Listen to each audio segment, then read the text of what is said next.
శుభోదయం. పోలిపాడ్యమి అంటే ఏమిటి, పోలీస్ వర్గం అనేటువంటి ఈ పర్వాన్ని ఎలా జరుపుకోవాలి అనే అంశాన్ని ఈ వీడియోలో మనం తెలుసుకునేటువంటి ప్రయత్నం చేద్దాం.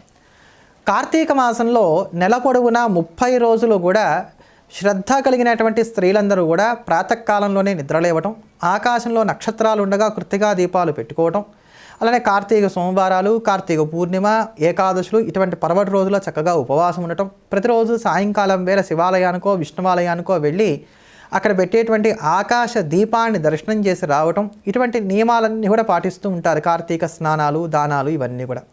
వీటన్నిటిలో కూడా స్త్రీలకు ఏమవుతుందనంటే ఆ నెలసరి అనేటువంటి ఇబ్బంది ఒకటి వస్తుంది. ఇది సహజంగా ఉండేటువంటి ఇబ్బంది కనుక నిత్యం చేస్తున్నప్పటికీ ఈ 4 రోజులు కూడా దీపం పెట్టలేకపోయామే అనేటువంటి ఒక బాధ వారికి కలగడానికి అవకాశం ఉంటుంది. దాన్ని కూడా దాటడానికి ఆ 4 రోజులు కూడా దీపం పెట్టినటువంటి పుణ్యాన్ని పొందడానికి ఏర్పాటు చేసినటువంటి ఒక ప్రక్రియే ఈ